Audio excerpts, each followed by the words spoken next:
cenderung untuk mempersonifikasikan atau mengimajinasikan apa yang mereka kenal seperti itu. Nah, tetapi Islam agak berbeda ya, karena Islam memang kemudian tidak mendeskripsikan bagaimana Allah itu, sehingga Allah itu tidak sama dengan makhluk apapun atau tidak bisa kita samakan dengan apapun.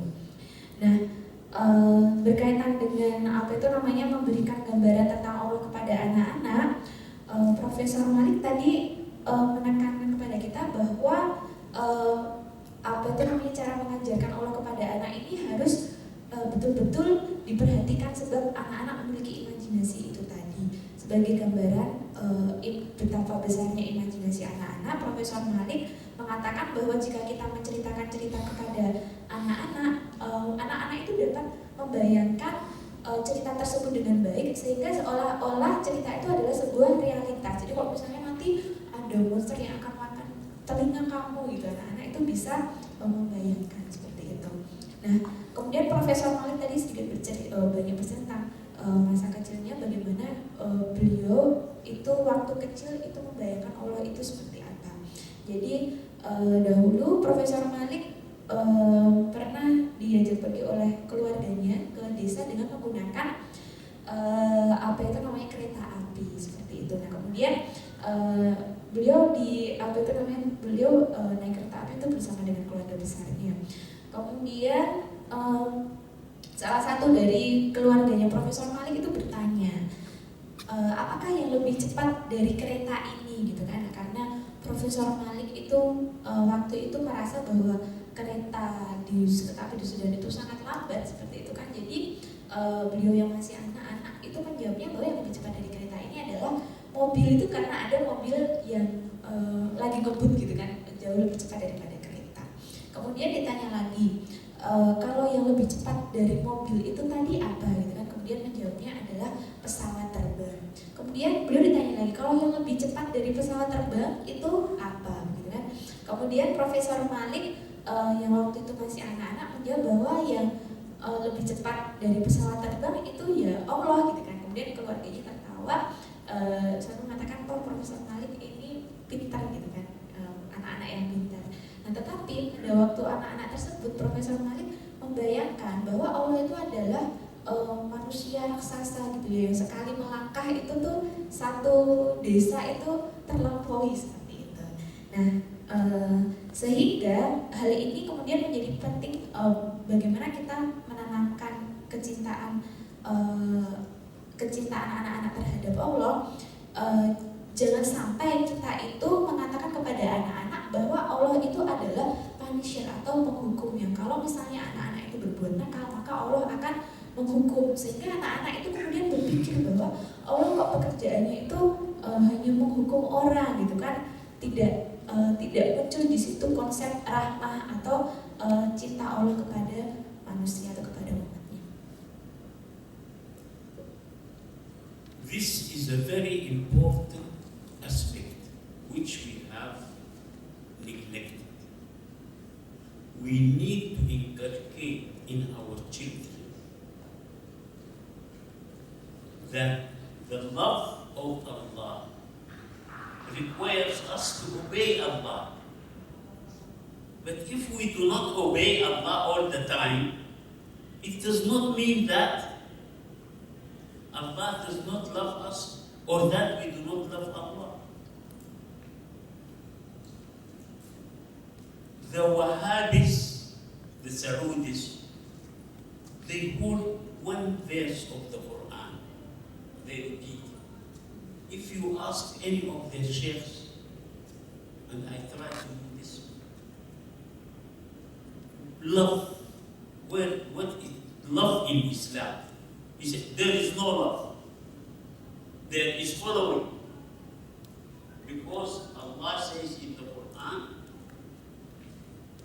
if He said to the mu'mineen, if you love Allah, then follow me, follow the Prophet, and Allah will love you. So love is following. If you don't follow and obey and submit to Allah, then you don't love.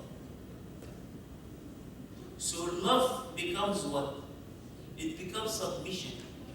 But submission is not love. This is very, very important indeed. That is why, actually, I think many of those who were the Saudi brothers who go to fight in Daesh and in other places, in 9/11 or whatever, because they have been brought up like this. They have not been brought up to love or mercy of Allah, but only obey.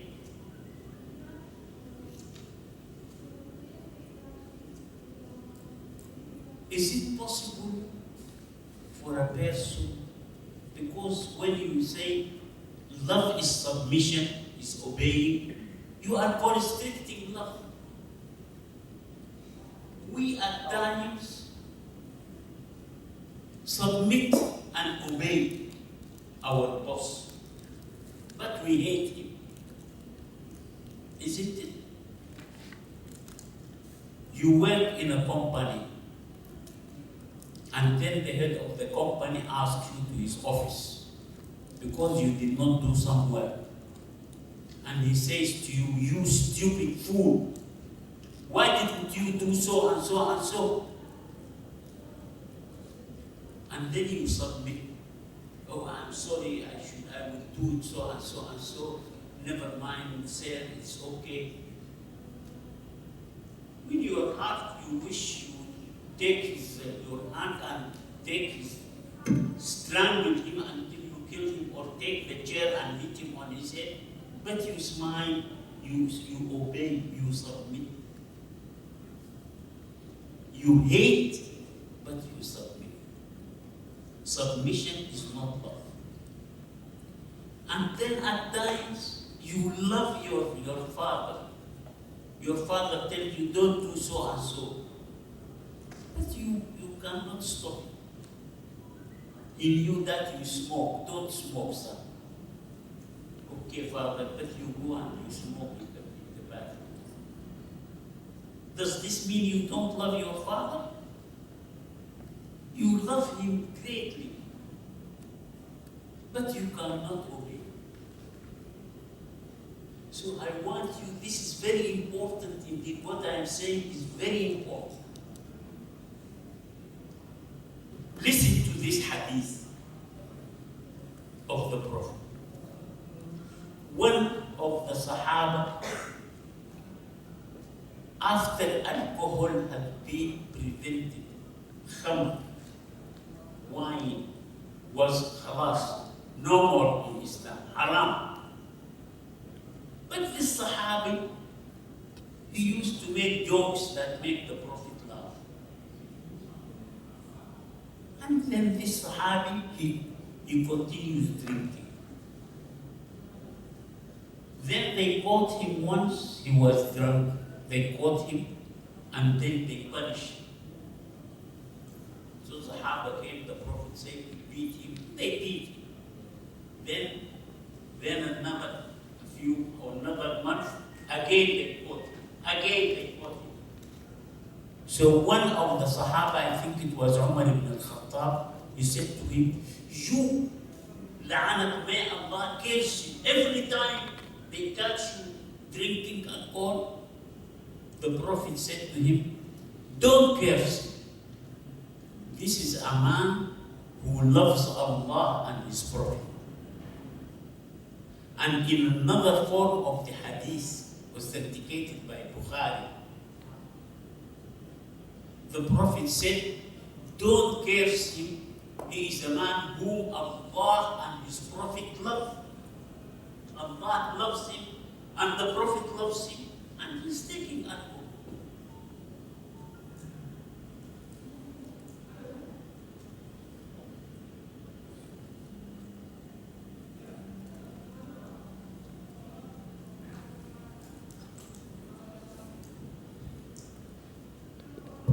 Baik, jadi tadi Profesor Malik menjelaskan bahwa ada beberapa aspek-aspek pengajaran cinta terhadap Allah yang sering kita abaikan ketika kita mengajarkan kepada anak-anak, bahwa betul bahwa cinta kepada Allah itu membutuhkan ketaatan terhadap Allah.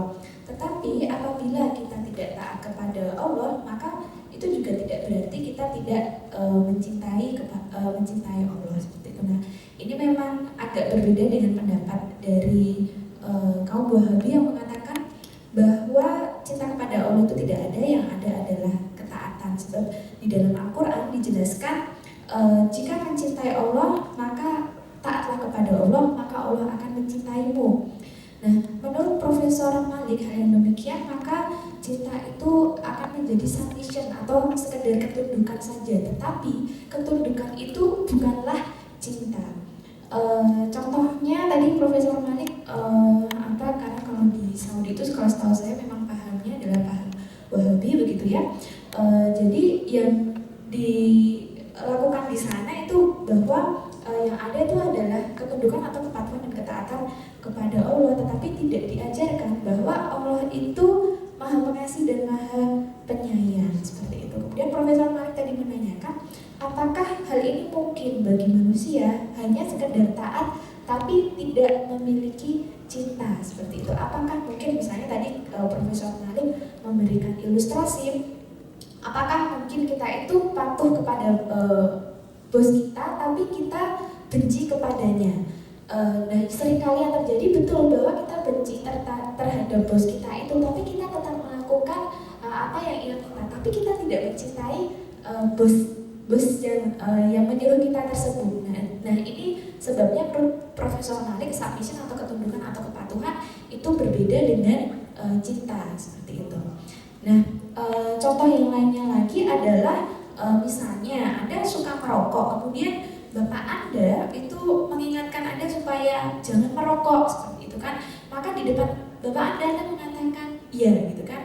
Tetapi Anda merokok di kamar mandi, tetapi Anda juga mencintai Bapak Anda. Dalam hal ini kita bisa menyimpulkan bahwa meskipun kita mencintai seseorang, bisa jadi kita tidak mematuhinya. Sehingga ini yang perlu kita bedakan antara ketundukan dengan cinta.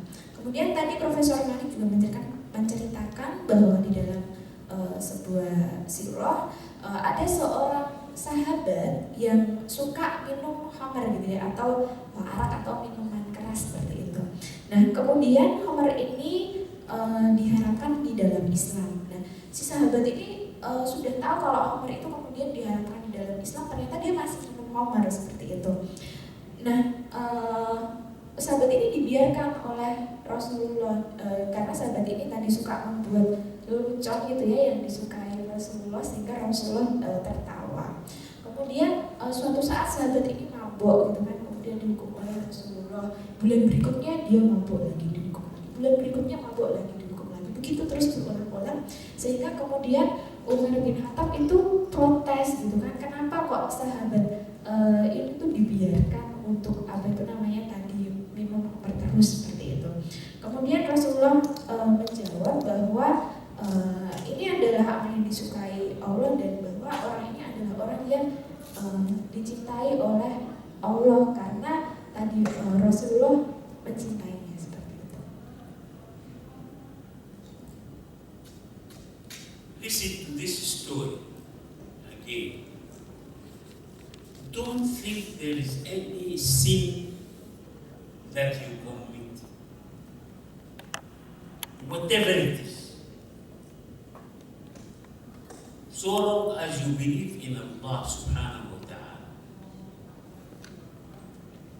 La ilaha illallah Muhammad Rasulullah, whatever sin you commit, Allah will forgive. There is no sin which is so big that Allah cannot forgive. The Prophet asked someone, he came, "Oh Prophet, I did a very big sin." He said, "Is it bigger than the earth?" No. "Is it bigger than the heavens and the earth?" He said, "No." Then why are you troubling yourself? One Sahabi, poor Sahabi, in Ramadan, he is fasting, but maybe he was sexually stimulated with his own wife. She came dressing his son. Then he could not control himself. He had sex with her. Then he said, how can I do this? After he finished his intercourse, he felt very guilty. Then he came to the Prophet. Oh, Prophet of Allah, I did a terrible sin. I can't. What did you do? He said, I did so and so and so. Then the Prophet said to him, okay, for this, you will have to fast 2 months without the break. I am very weak, I cannot do this, O Prophet of God. He said, okay. Then, إطعام 60 miskin, you should feed 60 poor people.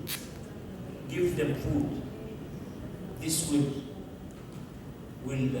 solve your sin. Then he said, yeah, I don't have the money to do it. So the Prophet said, okay, wait, let us see. People come, this is your brother, he had done so and so, and he needs money to pay for 60. So collected money.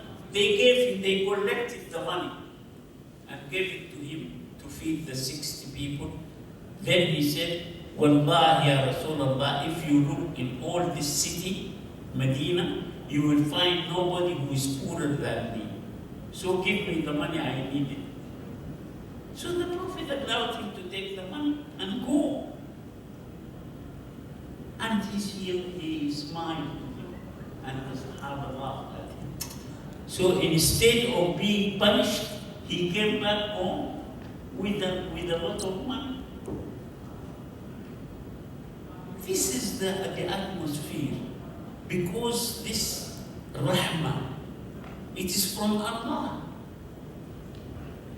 Any feeling of mercy an animal having on its little newly born kid, or the mercy you have in your heart because your own child is sick, or whatever, this is from Allah. So translate this and let us go to something. Baik, jadi dari cerita Profesor Malik yang tadi dapat kita simpulkan bahwa jika Anda beriman kepada Allah dan Rasulullah, maka apapun dosa yang Anda lakukan, Allah pasti akan mengampuni. Terdapat sebuah hadis yang mengisahkan bahwa ada seorang sahabat yang datang kepada Rasulullah kemudian bercerita bahwa ia memiliki dosa. Apakah dosa tersebut lebih besar dari bumi? Tidak. Apakah dosa tersebut lebih besar dari dunia seisinya? Dan ternyata tidak. Maka kemudian Rasulullah menjawab, terus mengapa kamu merasa bersedih seperti itu? Kemudian ada hadis lain yang dikisahkan bahwa ada seorang sahabat yang melakukan hubungan seksual dengan istrinya pada saat bulan puasa gitu. Kalau di dalam bulan puasa kan memang kita sangat dilarang untuk atau diharapkan untuk melakukan hubungan seksual. Nah kemudian sahabat ini datang kepada Rasulullah kemudian sebagai sebagai hukuman, maka Rasulullah menyuruh sahabat ini untuk berpuasa selama 2 bulan lamanya secara berturut-turut. Sahabat ini menjawab, wah saya nggak sanggup kalau harus berpuasa selama 2 bulan. Maka kemudian Rasulullah memberikan alternatif untuk memberikan makan kepada 60 orang miskin seperti itu. Nah sahabat ini menjawab, saya juga tidak sanggup soalnya tidak punya uang. Maka kemudian Rasulullah memanggil para sahabat-sahabat yang lain, kemudian meminta mereka untuk mengumpulkan uang, diberikanlah kepada sahabat yang tadi melakukan hubungan seksual di bulan puasa itu tadi. Sudah diberikan, kemudian sahabat ini berkeliling ke seluruh kota Madinah dan ternyata tidak ada orang yang lebih miskin dibandingkan dengan dirinya sendiri. Akhirnya uang itu digunakanlah untuk si sahabat yang tadi melanggar ketentuan bulan puasa itu tadi. Dan itulah yang dimaksud Profesor Malik dengan mercy atau adanya kasih sayang. Dan rasa kasih sayang ini ya sebetulnya muncul juga dari rasa cinta, dari pemahaman bahwa Allah itu mencintai kita seperti itu.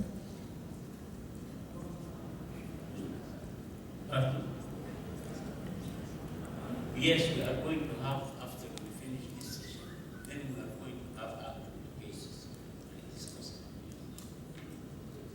Yeah, now we go to the prophets, sallallahu alayhi ajma'in.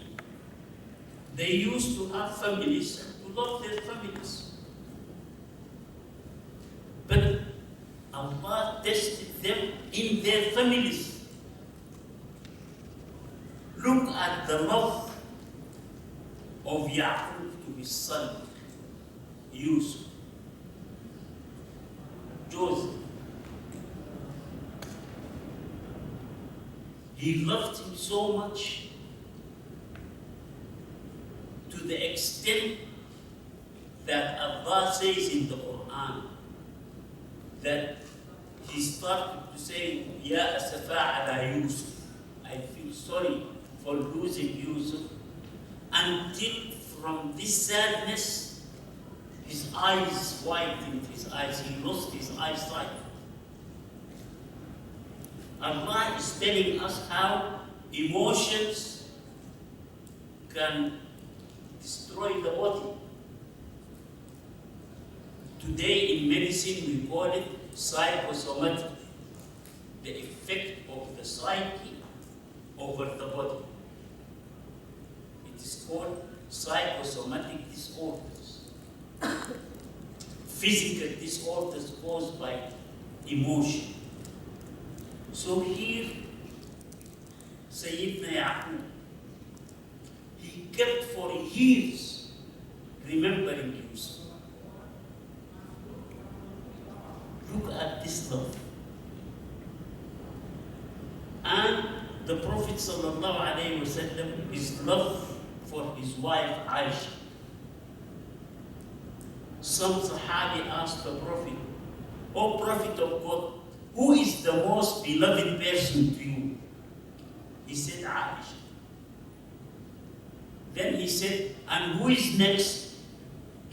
He said, her father, Abu Bakr. So they were open, they would say what the Prophet says, what he feels. But again, he was tested in Aisha.